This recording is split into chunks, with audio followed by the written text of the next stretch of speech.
ओम नमः शिवाय। दोस्तों, कहते हैं अकल धन से नहीं खरीदी जा सकती, लेकिन अगर कोई अकल बेचने लगे तो क्या होगा। दोस्तों, आज हम आपको लेकर के चल रहे हैं एक ऐसे युवक की कहानी में जिसने दुनिया से ठुकरा करके भी हार नहीं मानी और अपनी अकल बेच बेच करके बन गया एक राजा का महामंत्री। एक प्रेरणादायक कहानी जो आपको हंसाएगी भी और सोचने पर मजबूर भी करेगी। दोस्तों, बहुत समय पहले की बात है कि किसी गांव में धर्मो नाम का एक आदमी रहा करता था। उसकी परचून की दुकान थी। उसकी आय से किसी तरह से वह अपना और अपने एकमात्र बेटे ज्ञानचंद का पेट भरता था। ज्ञानचंद गांव के ही एक स्कूल में पढ़ता था। पढ़ने लिखने में वह बड़ा ही होशियार था। उसके अच्छे स्वभाव के कारण शिक्षक और उसके जो मित्र थे सभी उससे प्रसन्न रहते थे। एक दिन दुर्भाग्य से उसके पिता धर्मो की मृत्यु हो गई। ज्ञानचंद रो रो करके जब पिता की मृत्यु हुई तो कहने लगा, हाय बापू, आज तुम भी मुझे इस दुनिया में अकेला छोड़ करके चले गए। वहां पर जो भी लोग मौजूद थे उन्होंने कहा कि बेटा धैर्य रखो, ईश्वर को शायद यही मंजूर था।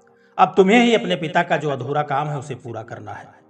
अब ऐसी स्थिति में ज्ञानचंद का पढ़ना लिखना बंद हो गया और वह अपने पिता की दुकान पर बैठने लगा।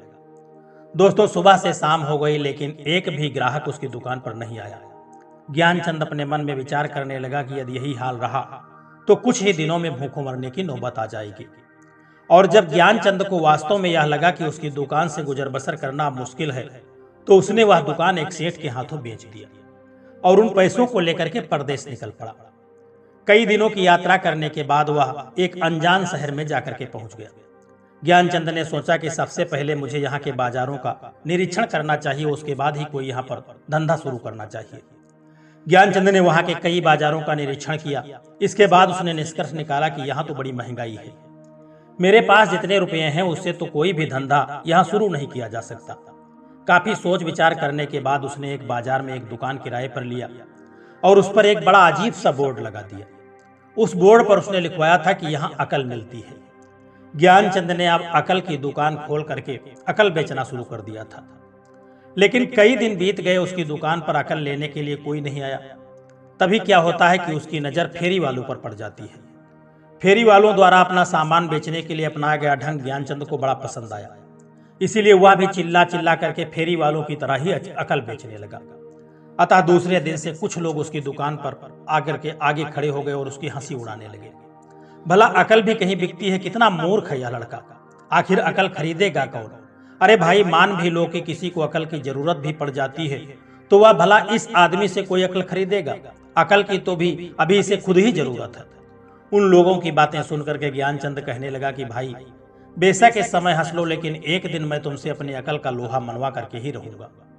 वास्तव में ज्ञानचंद अपनी धुन का पक्का था। उस पर लोगों के खिल्ली उड़ाने का जरा भी प्रभाव नहीं पड़ा और वह उसी प्रकार आवाजें लगाता रहा, यहाँ तक कि उसकी दुकान की चर्चा नगर भर में होने लगी। अरे भाई, तुम्हें पता है आजकल हमारे शहर में एक अकल का व्यापारी आया हुआ है। दूसरा कहने लगा, हाँ भाई पता है, लेकिन ऐसा व्यापारी मैंने जीवन में पहली बार देख और सुन रहा हूँ।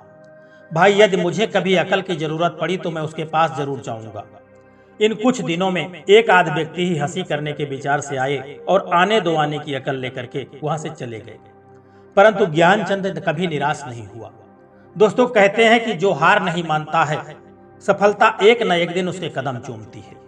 हफ्ते भर में केवल 5 रुपए की दुकानदारी हुई, लेकिन ज्ञानचंद ने हार नहीं मानी। वह अपने मन में विचार करने लगा कि एक न एक दिन मेरा काम जरूर चलेगा। दोस्तों, उसी नगर में एक धनवान व्यापारी रहता था। उसके पास धन बहुत था पर वह बड़ा कंजूस था। उसके लड़के का नाम था भूषण, लेकिन वह बड़ा मूर्ख था। उसकी मूर्खता की मिसाल पूरा गांव दिया करता था और वह कुछ ऐसे काम भी कर दिया करता था कि जिससे लोग उसे मूर्ख समझते थे। एक दिन की बात है कि भूषण जब किसी काम से बाजार गया तो ज्ञानचंद की दुकान के सामने से होकर के निकला। अकल की दुकान देख करके भूषण ने सोचा कि पूरे गांव में मुझे लोग मूर्ख कहते हैं, क्यों ना अपने लिए और अपने पिता के लिए इस दुकान से थोड़ी सी अकल खरीद लूं। यही विचार करके भूषण ज्ञानचंद की दुकान पर जाकर के पहुंच गया।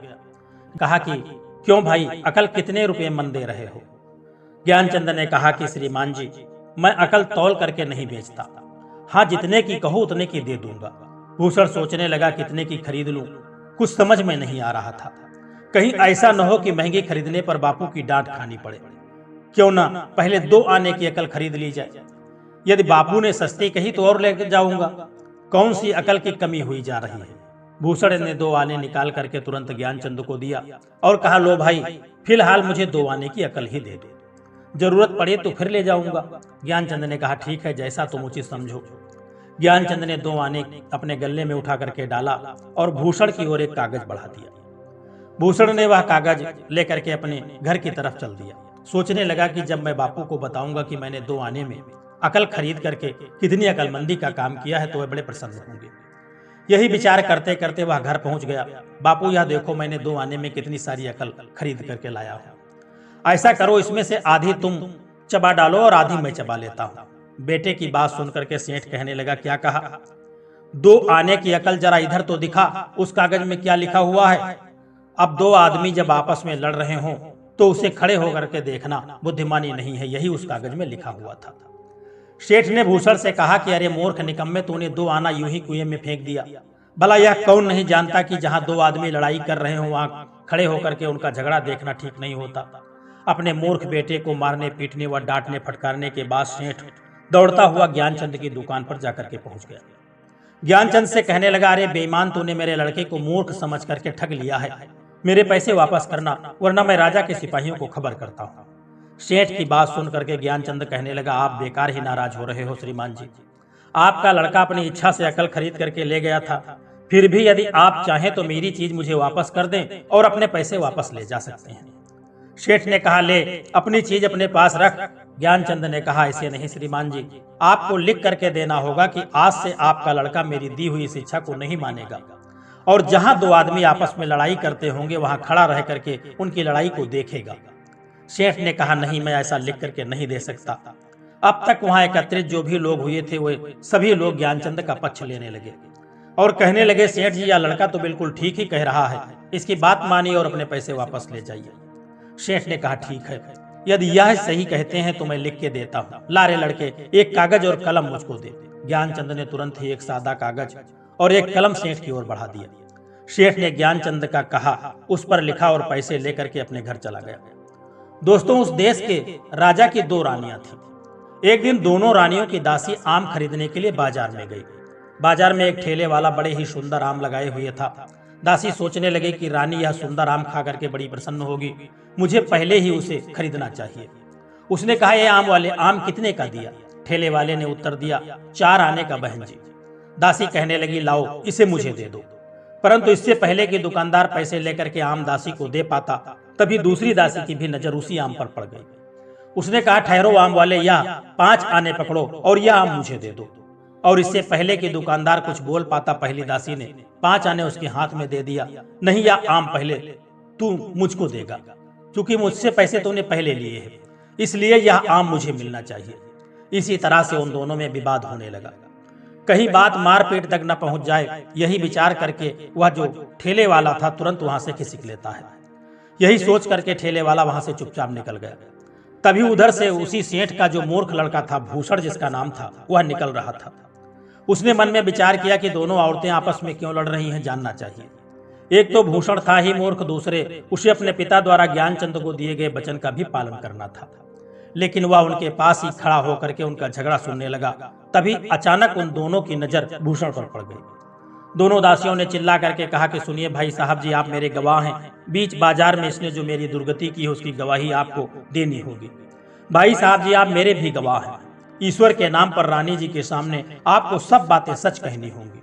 मूर्ख भूषण ने कुछ भी ना समझते हुए अपना सिर हिला दिया और वहां से चला गया। जब दोनों दासियां और भूषण दुकान से चले गए तो दुकानदार अपनी दुकान पर आ गया और सोचने लगा कि यदि झगड़ा न देखने की अकल मैंने अकल के व्यापारी ज्ञानचंद से न खरीदी होती तो आज मैं जरूर भूषण की जगह पर फंस गया होता। परंतु अब यह भूषण जरूर किसी नई मुसीबत में फंस जाएगा। जब उन दोनों दासियों ने अपनी अपनी रानी से आकर के शिकायत की, तब दोनों रानियों ने भूषण के पास अपना अपना पत्रवाहक भेज दिया। उस पत्र में लिखा था, यदि तुम मेरी दासी के पक्ष में गवाही नहीं दोगे तो तुम्हारे लिए अच्छा नहीं होगा। बड़ी रानी, तुम्हें मेरी दासी के पक्ष में ही गवाही देनी होगी, वरना कुत्ते की मौत मार दिए जाओगे। छोटी रानी।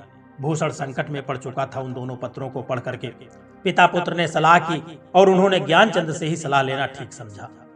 तब वे दोनों पिता पुत्र ज्ञानचंद के पास जाकर के पहुंच गए और सारा हाल कह दिया।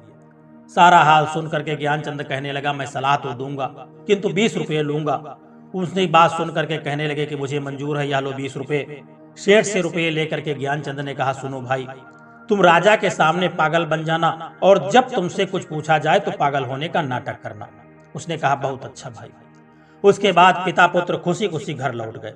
दूसरे दिन भूषण को दरबार में जब बुलाया गया, राजा ने उससे पूछा कि भले मानस, क्या तुम बता सकते हो कि उन दोनों दासियों में किस बात पर झगड़ा हुआ था और उन दोनों में दोषी कौन है? तो राजा की बात सुनकर के भूषण कहने लगा कि महाराज, आप उन दोनों में अभी झगड़ा करवा दीजिए, फिर आपको मालूम हो जाएगा कि उसमें से दोषी कौन है। इसके बाद वह जोर जोर से हंसने लगा। भला यह भी कोई पूछने की बात है, जब उनमें झगड़ा हुआ तो दोषी भी उनमें से कोई एक होगा ही। राजा ने भूषण की हरकत देख करके कहा, यह तो पागल आदमी मालूम पड़ता है, भला यह क्या गवाही देगा, क्या यह सत्यता बताएगा? इसे दरबार से तुरंत बाहर निकाल दो। इस तरह से वह दोनों बाप बेटे अपने घर सुरक्षित वापस लौट आए। घर पहुंच करके सेठ का बेटा सेठ से कहने लगा कि बापू, झगड़ा देखने के बाद भी मैं कितनी आसानी से बच गया। बात तो ठीक है बेटे, लेकिन मुझे अब एक दूसरी चिंता सता रही है।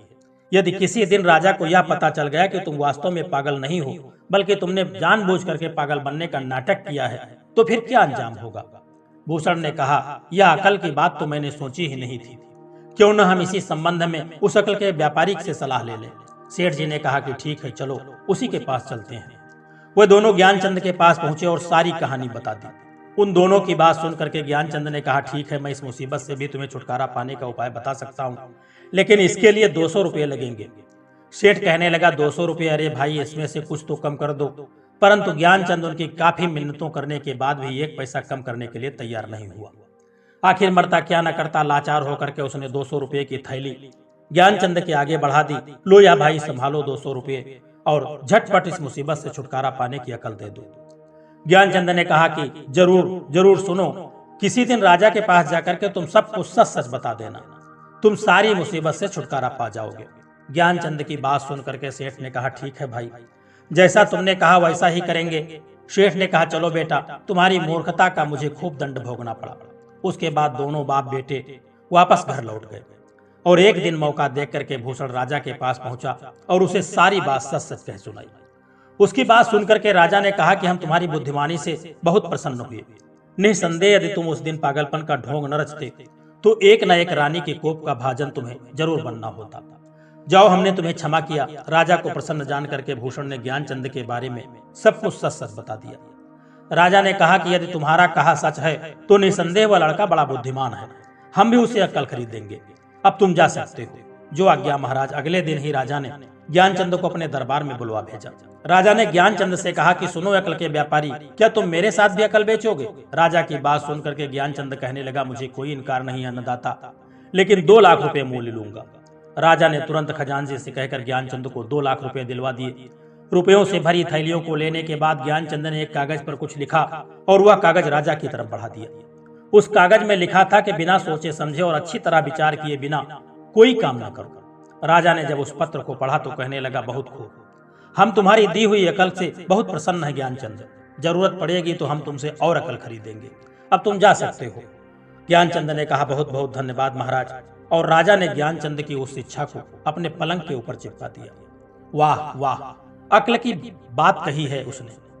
कुछ ही दिनों के बाद राजा अचानक से बीमार पड़ गया। महामंत्री जो काफी समय से राजा को मारने की फिराक में था, उसे यह समय अनुकूल लगा। उसने सोचा कि यही उचित समय है, यदि राज्य वैद्य को अपनी तरफ मिला करके राजा की दवा में विष मिला करके पिला दिया जाए तो मेरे मार्ग का कांटा आसानी से हमेशा के लिए समाप्त हो जाएगा तथा किसी को राजा की मृत्यु पर संदेह भी नहीं होगा। शीघ्र ही मंत्री ने लालच देकर के राज्य वैद्य को अपने साथ मिला लिया और एक दिन राजा की दवा में विष मिला करके राज्य वैद्य को राजा के पास भेज दिया। राज्य वैद्य दवा लेकर के राजा के पास पहुंचा। कहा, लीजिए महाराज, इस दवा को पी लीजिए, मुझे पूरा विश्वास है कि इस दवा से आप बिल्कुल ठीक हो जाएंगे। राजा ने कहा, तुम्हारे साथ हम भी यही चाहते हैं वैद्यराज जी। पता नहीं हमारे पीछे राजकार्य कैसा चल रहा है और प्रजा कैसी होगी, परंतु राजा ने जैसे ही दवा पीनी चाहिए तभी उसकी नजर पलंग पर लगे उस इच्छा पत्र पर पड़ गई जो ज्ञानचंद ने उसे 2 लाख रुपए मूल्य लेकर के दिया था। न जाने क्यों से उस इच्छा का ध्यान आते ही राजा दवा को ध्यान पूर्वक देखने लगा। राजा को इस तरह से देखते हुए राज्य वैद्य डर गया। सोचने लगा कि शायद राजा को कुछ शंका हो गई है। इसके बाद वह कहने लगा, मुझे क्षमा कर दीजिए महाराज, इसमें मेरा कोई कसूर नहीं है। मंत्री जी के दबाव में आकर मुझे यह भूल हुई है। उन्हीं के कहने पर मैंने आपकी दवा में जहर मिलाया था। वैद्य की बात सुनकर के राजा सोचने लगा, ओह, ज्ञानचंद की अकल ने आज मेरे प्राण बचा लिए। राजा ने तुरंत सैनिकों को बुलवाया, राज वैद्य को उसी समय कारावास में डाल दो और महामंत्री को तुरंत हमारे पास भेजो। सैनिकों ने कहा, जो आज्ञा महाराज। हुक्म पाते ही महामंत्री घबराया हुआ राजा के पास हाजिर हुआ। आज्ञा करें महाराज, मेरे लिए क्या हुक्म है? राजा ने कहा, हम बिल्कुल ठीक हो चुके हैं महामंत्री, लेकिन आपके चेहरे से लगता है कि आप बहुत अस्वस्थ हैं। लीजिए, राजवैद्य द्वारा तैयार की गई दवा आप ही पी लीजिए, शीघ्र ही आप बिल्कुल ठीक हो जाएंगे। महामंत्री को यह समझते देर नहीं लगी कि उनका भांडा फूट चुका है। महामंत्री कहने लगा, मुझे क्षमा कर दीजिए महाराज, मुझसे भूल हुई है। राजा ने कहा, नहीं, तुम जैसे गद्दार और आस्तीन के सांप को मैं माफ नहीं कर सकता। सैनिकों, ले जाओ इसे और बीच बाजार में इसकी गर्दन काट दो। दया करिए महाराज, दया करिए महाराज। इस तरह से मंत्री चिल्लाने लगा। सैनिक मंत्री को पकड़ करके ले गए। उसके बाद राजा ने ज्ञानचंद को बुलवा भेजा। जब ज्ञानचंद राजा के पास पहुंचा तो राजा ने कहा कि हम तुम्हारी दी हुई अकल से आज मरते मरते बच गए हैं, अतः हम तुमसे बहुत प्रसन्न हैं। इतना कह करके राजा ने ज्ञानचंद को सारी कहानी सुना दी। हमारे पास महामंत्री का पद रिक्त है, हम चाहते हैं कि आज से वह पद तुम ग्रहण कर लो। राजा की बात सुन करके ज्ञानचंद कहने लगा, मैं इतने बड़े पद के योग्य तो नहीं हूं महाराज, लेकिन फिर भी विश्वास दिलाता हूं आपको, आपके सम्मान और विश्वास को कभी कोई ठेस नहीं लगने दूंगा। इस प्रकार से ज्ञानचंद एक उच्च राज्याधिकारी बनकर के आराम से अपना समय काटने लगा। दोस्तों, इस कहानी ने हमें सिखाया है कि जब पूरी दुनिया तुम्हारी हंसी उड़ाए, जब भी अगर तुम अपनी समझ और धैर्य पर टिके रहो तो सफलता तुम्हारे कदम चूमेगी। ज्ञानचंद की तरह अपने ज्ञान और विवेक को कभी सस्ता मत समझो, क्योंकि कभी कभी वही ज्ञान किसी की जान भी बचा सकता है। दोस्तों, अगर आपको ये कहानी पसंद आई हो तो लाइक करें, कमेंट में अपनी राय जरूर बताएं और चैनल आनंदमय जीवन को सब्सक्राइब करना न भूलें। अगली कहानी में फिर मिलेंगे एक और नई सीख और नई रोशनी के साथ, जहां कहानियों में छिपा है जीवन का सार, वही है आनंदमय जीवन। दोस्तों, जय श्री कृष्णा, राधे राधे।